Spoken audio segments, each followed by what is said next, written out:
It was 50 years ago that the synthesizer made the leap from obscure academic instrument to incredibly popular musical instrument. And right there at that point was Alan R. Pearlman and his company. Alan R. Pearlman looked at the synthesizers that were being made at that time and came up with his own ideas about how a synthesizer should be made. He used his own special technical skill and his ideas about interface design to create something so powerful and so potent that it changed the landscape of synthesis in the 1970s and thereby had an incredible effect on synthesizers that we're still even feeling today. So happy anniversary, Alan R. Pearlman and ARP.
Happy birthday, Alan. We miss you, but we're keeping your legacy alive.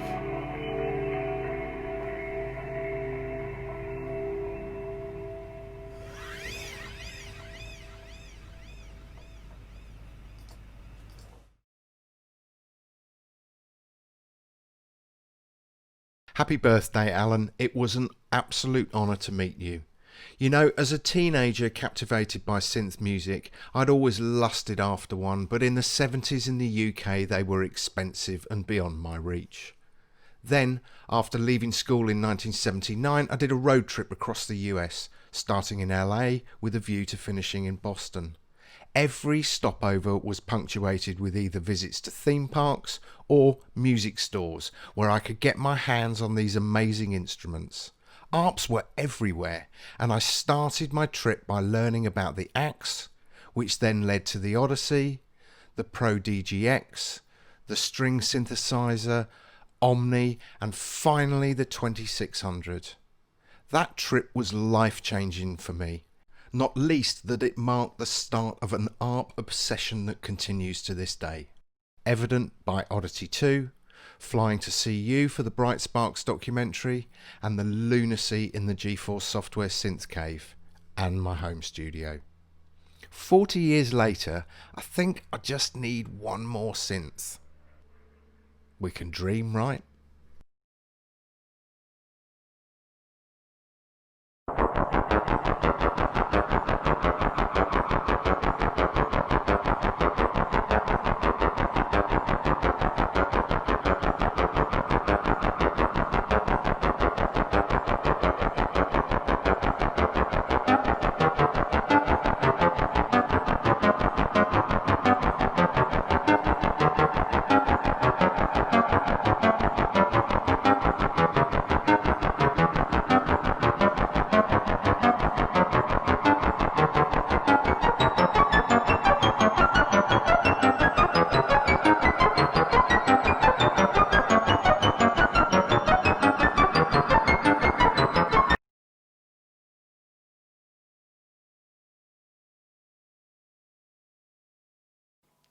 Hi, I'm Jonas from Sweden, and I just want to celebrate the 50th anniversary of ARP instruments and 50 years of ARP's amazing synthesizers. My interest in ARP synthesizers first started when I heard Speak and Spell with Depeche Mode, an album where they used the ARP 2600. I also used the ARP 2600, and I used it for drums, basses, leads, blips, weird noises, all sorts of sounds. Just sounds amazing. A little bit something like this.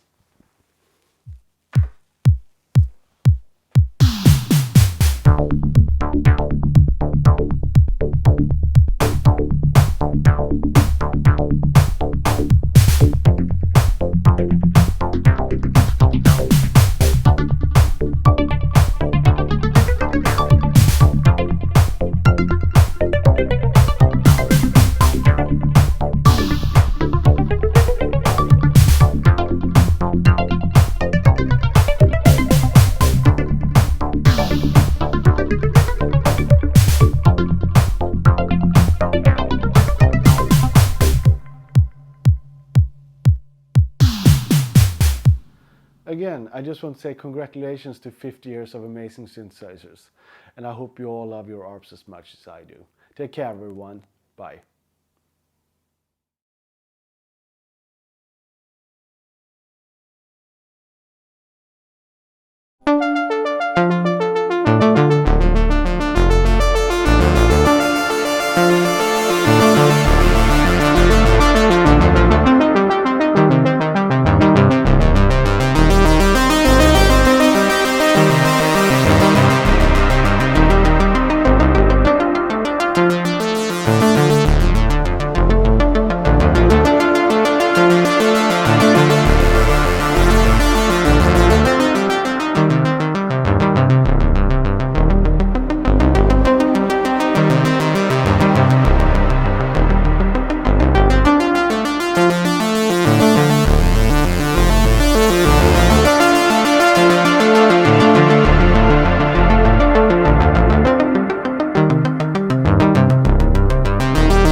Hi, this is Lisa Belladonna, and I'm an electronic music composer and sound designer, and my journey began with ARP synthesizers. It's how I learned the art of the signal path, and to this day I still have ARP synthesizers in the very center of my studio. It's a huge part of the heart and soul of my own music and process. It inspires me to no end to witness the Alan R. Pearlman Foundation taking shape and getting people interested in the history and heritage of just how amazing these instruments are. I'd love to wish Alan R. Pearlman a happy birthday and to give all my love to Dina Pearlman and the Alan R. Pearlman Foundation. Thank you so much. My heart is with you always.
Hey, it's Richard from Retro Synth Ads.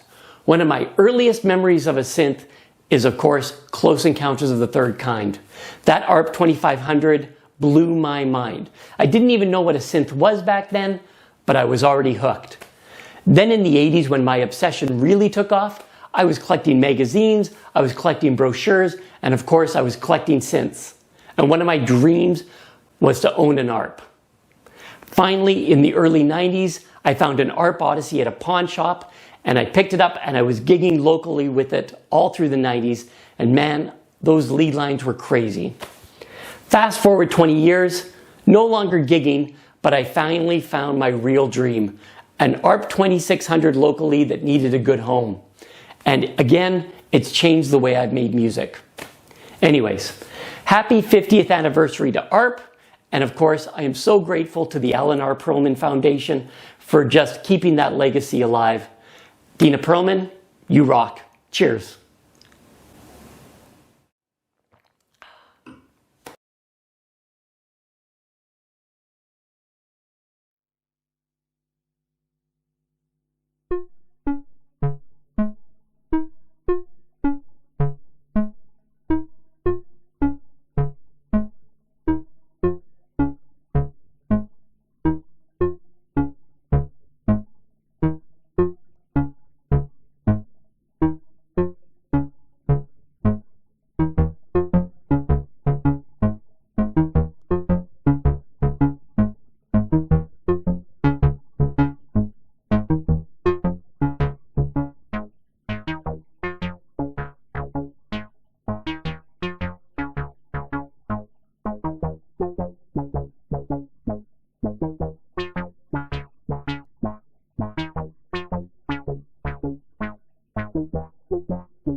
Hello there, this is Panika from Munich, Germany. Happy anniversary to ARP Instruments. I'm one of the lucky ones who owns an original ARP 2600 and I'm still in love with it. Every single time I turn it on, I get goosebumps all over again. It has such a richness and deepness to its sound with all the movements going on. It's a wonderful tool to make music with. And it is also great to learn synthesis on because of all the faders here on the interface. You can instantly see what is going on and all the descriptions over here and make the signal flow very clear. So yeah, perfect interface, wonderful sound. Happy anniversary.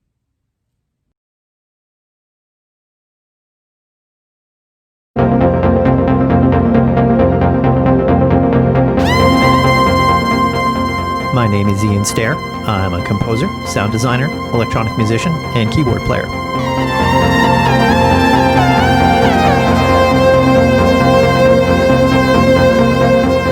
My ARP synthesizers have always felt alive to me in a way that almost no other synthesizer has.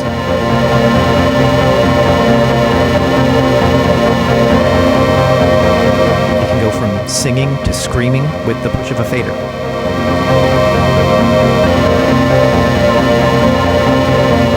The Odyssey is in a class of its own.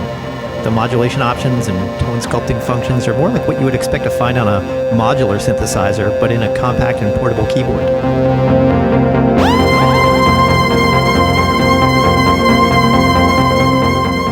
It was introduced almost 50 years ago, and it's still as relevant as ever.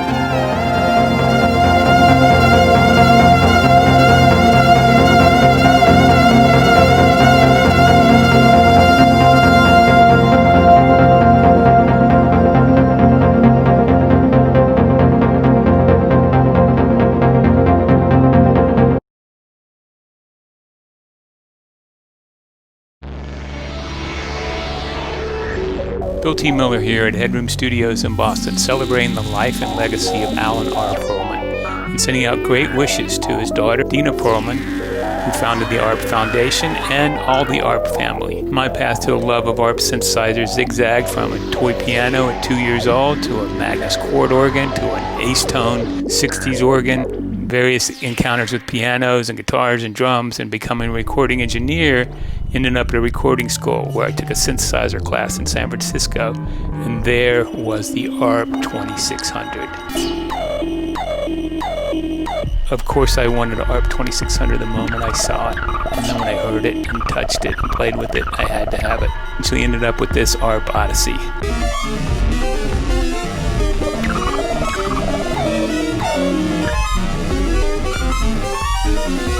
As a recording engineer, I've always sought out new and crazy sounds, so synthesizers are perfect for me. Eventually got to pair this ARP Odyssey with an ARP 2600.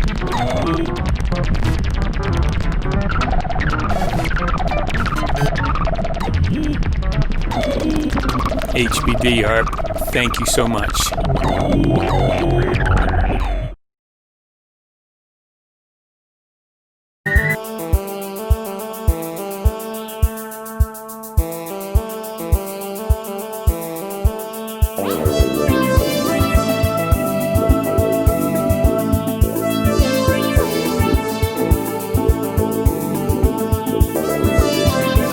My name's ARP Freak from Amsterdam.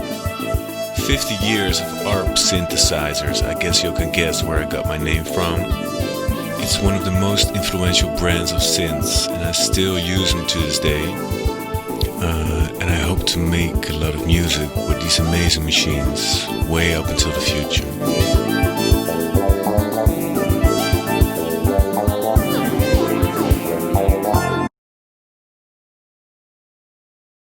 50 years of ARP. I've only had involvement for one of those 50 years, but that's enough to understand that this is a story of science, technology, engineering, ingenuity, and of course music, art, design, education, and much more. And whilst that didn't always work out, that's part of the story too. This isn't some plasticky fairy tale. You have to walk down those dead ends in order to find those doorways to new worlds. And doing that once in your lifetime would be something to be immensely proud of. But ARP had the people with the right minds and the right skills to do that time and time again. And that's why we're still talking about it 50 years later. And that's why the instruments are still played and loved and cherished and even remade. So to the Pearlmans and to the wider ARP family, congratulations and happy 50th.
Hi folks, it's David Frederick, and I wanted to wish Al, Dina, and ARP synthesizers a very happy 50th anniversary. You know, for me, ARP synthesizers are more than just tools I've used in my film and television scoring work. They're family. If you know me, you probably know my father, Dave Sr. My dad was one of the original pioneers at ARP synthesizers and was responsible for some of the most iconic synths to come out of the company. So as a 4-year-old kid, being exposed to 2600s, Pro Soloist, Odysseys, and not only the instruments, but also being exposed to tremendous musicians like Mike Brigida, Tom Pickett, Don Lewis, my dad, gave me a very unique perspective and family connection to ARP synthesizers. So I want to wish ARP a very happy 50th anniversary, and here's to 50 more years of making amazing music with ARP synthesizers.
Hi, my name is Malcolm Doak, and I would just like to say a few words in support of the Alan R. Pearlman ARP archives.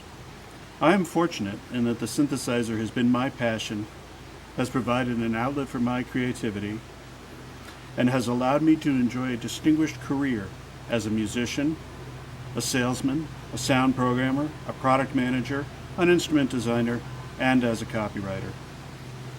I had the pleasure of growing up in New England, where it seemed the synthesizer and electronic music in general was a cottage industry, what with companies such as Aries Modular, DVX, Electronic Music Laboratories, Novaline, Synair, and others, including, of course, ARP. In fact, the first synthesizer I ever used in the recording studio was an ARP Axe. I was 17 years old. Later, as a student, as a teacher, and as a performer, I became enamored of the ARP 2600. The versatility, accessibility, and the quality of the sound was second to none. In my early 20s, I was lucky enough to purchase this ARP Quadra. This was my main keyboard as a live performer during the New York New Wave heyday in the 1980s. I had seen the instrument demonstrated a few years earlier by Mike Brigida and Tom Pigott, and just had to have one. As with the 2600, the design and implementation of the ARP Quadra was remarkable. During our live performances back in the day, the Quadra bass section would be slave to a sequencer, the lead section would drive an external synthesizer, and the string section would continually feed a vocoder. The Quadra had a wealth of hidden features. I still love and use my Quadra to this day. 5 years ago, I had the instrument repaired and restored to its former glory, operationally if not cosmetically. The point is, great people make great synthesizers. Alan Pearlman's contributions to my chosen industry are outstanding, and ARP instruments deserve all of their iconic status. They remain more than just touchstones on the synthesizer timeline, and that's why I'm happy to lend my support to the Alan R. Pearlman ARP archives. Thanks.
Hi, my name is Jim Heinz. I created Time Warp 2600, which is an emulation of the classic ARP 2600 synthesizer.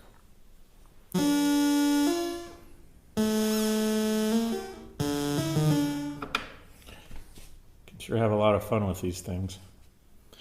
I created the Time Warp 2600 out of necessity more than out of a desire to build a product. I just wanted an ARP 2600, and at the time I couldn't afford one. So I built one, and I kept working on it until it was right. I have spoken to so many famous people and so many different people from around the world. I mean, I remember the day Gershon Kingsley called me, the author of the song Popcorn. One day he just called out of the blue. Another day, Carrie Livgren from Kansas called. And another time I spoke to a member of the Oak Ridge Boys. Another time I spoke to Joe Zawinul, one of my all-time heroes. These people were all attached to this instrument. Pete Townsend is another person who's reached out to me. Mark Mothersbaugh from the band Devo. It's a close friend now.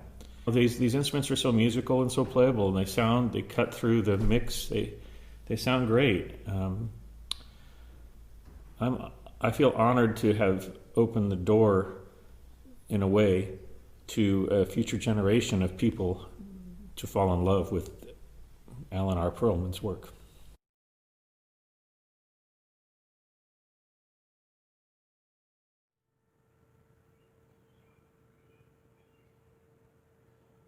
When I moved up to Boston late in 1970 with my new wife and my newer daughter to write the owner's manual for the new ARP 2600 synthesizer, everything and everyone I encountered was new and strange. And in fact, this move turned out to be effectively the beginning of my life as an adult.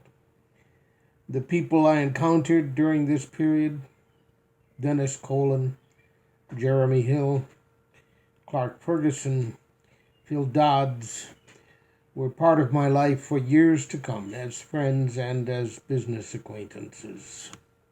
Alan Pearlman and I had gotten acquainted at the 1970 New York AES show, where his company, called Tonus at the time, had demonstrated their new integrated suitcase synthesizer, the 2600. This became my life for the next 10 years. Alan and I shared a real love of music, with or without synthesizers, and he funded several of my ventures of the with synthesizers sort. And when I undertook to start the Boston School of Electronic Music in 1972, he supported and promoted it among musicians and composers he knew. The Israeli composer Tzvi Avni was one of his referrals. It was during that period that I took the first steps into the interests and activities that have dominated my life ever since. BSEM ended in 1979 with a disastrous fire, and ARP Instruments ended in 1981. I survived on some skills in software engineering that I had acquired as part of my curriculum expansion efforts for BSEM during the later 70s. Those skills became my living for the next 2 decades. Alan and I fell out of touch. Around 2004, Jim Heinz of Way Out Where invited me to write a new owner's manual for his software emulation of the ARP 2600, modeled on the original publication from 1970. His software got and deserved rave reviews, and he sold it as the Time Warp 2600. Way Out Where's promotion and marketing efforts brought Alan and I together once again in planning and discussion sessions. That was decidedly a good time. We hadn't been much in contact during the intervening years, but I had very good memories of his support during the ARP and BSEM years.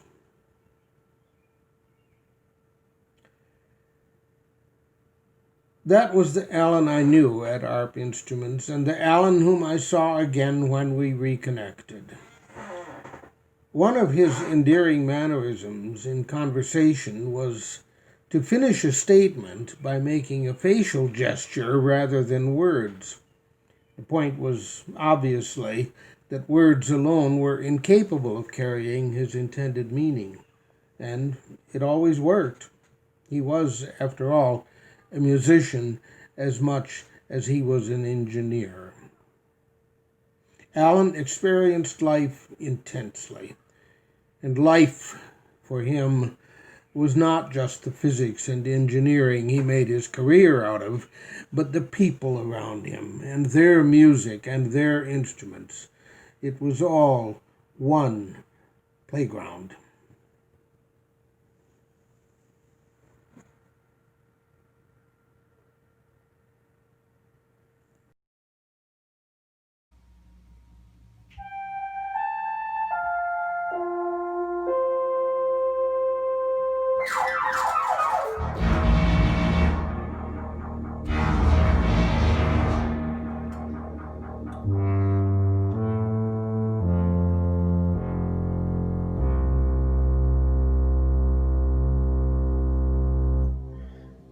those sweet sounds from ARP was my first instrument of choice when the synthesizer revolution started. And thanks to Alan R. Pearlman, we have seen the changes and the wonderful insights and creativity that has come from the sounds that we've been able to create with the ARP instruments. I was very much moved when I first heard the ARP. And my setup here, Leo, a third of it is ARP, two 2600s and a Pro Soloist. And I'm so grateful that this talented man gave to us the technology to create so many different sounds and music. Thank you so much, Alan.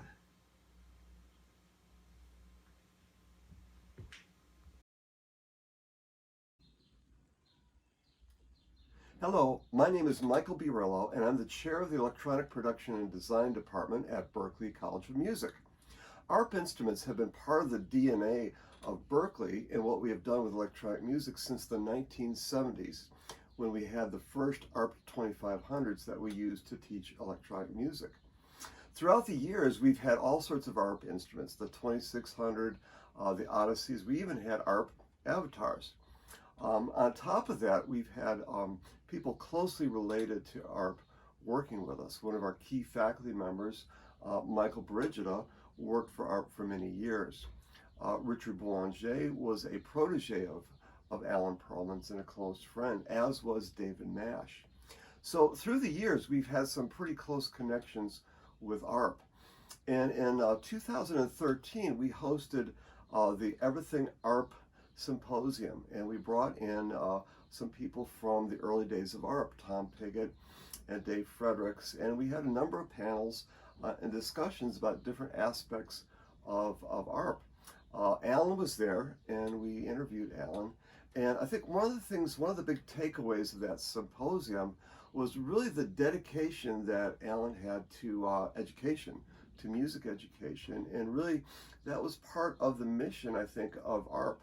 I think we think in many ways of the key artists, the signature artists that are associated with ARP instruments, but in many ways, I think one of the missions of ARP instruments was to really kind of bring music education about electronic music into the schools.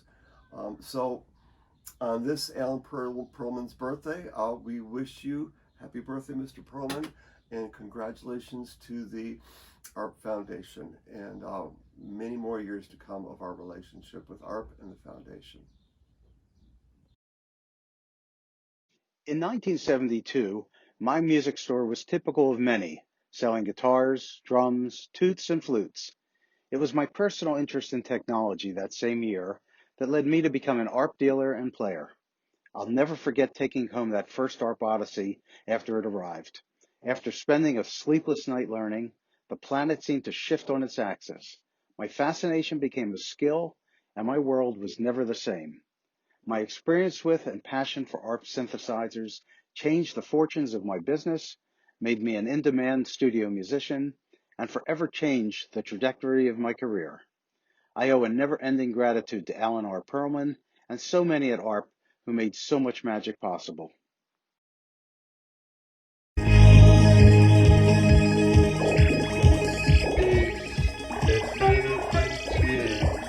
China's not a journey to the uttermost limits of the galaxy aboard the USS Enterprise. Ahead one back to one, Mr. Sulu.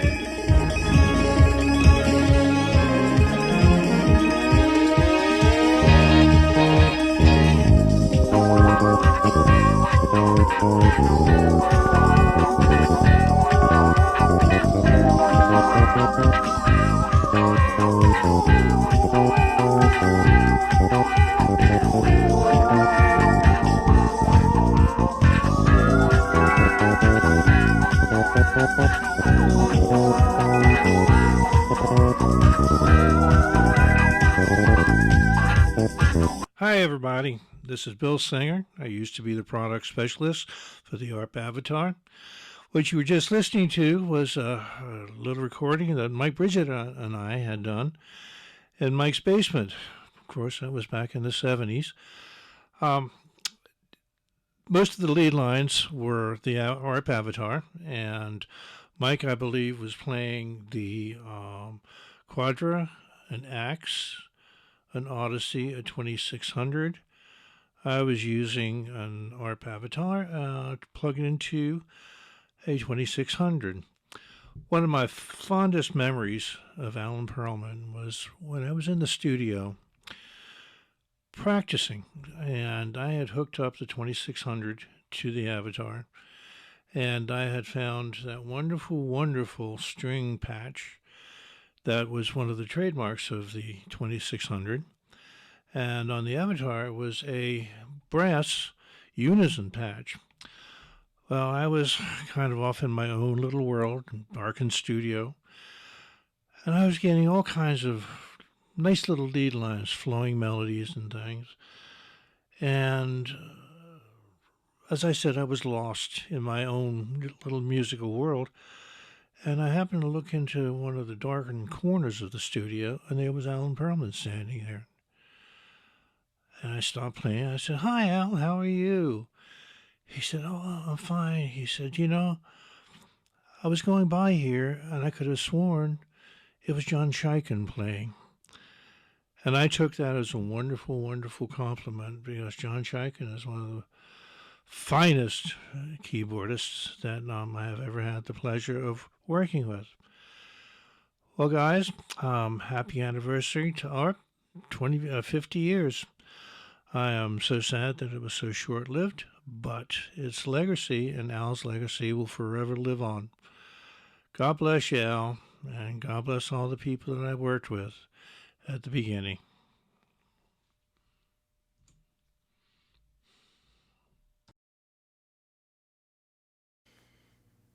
Hi, I'm Rich Formidoni. I first got the chance to meet Alan R. Pearlman a few years ago during the rebirth of ARP and the development of this guy.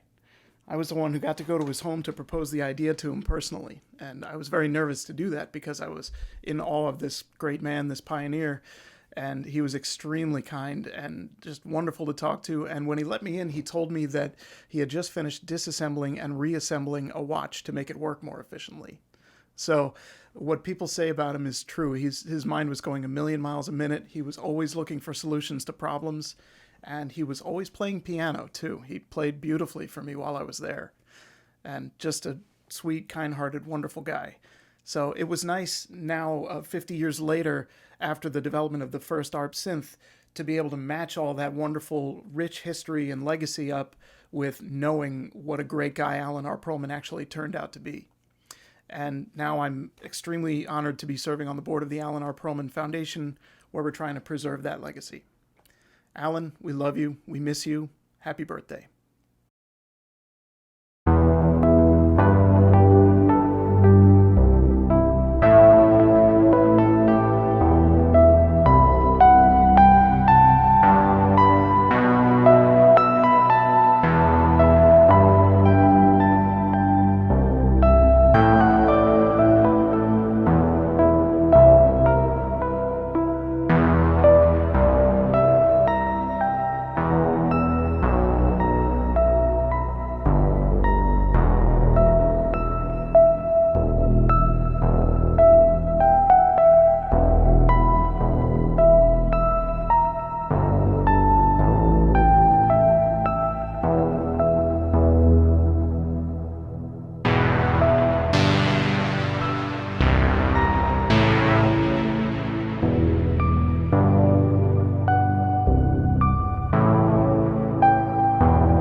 virus outbreak.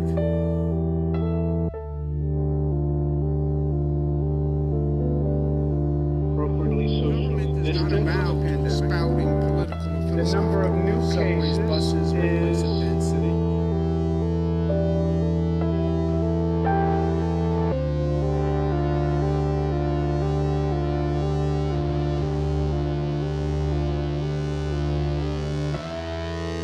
Today is day 64.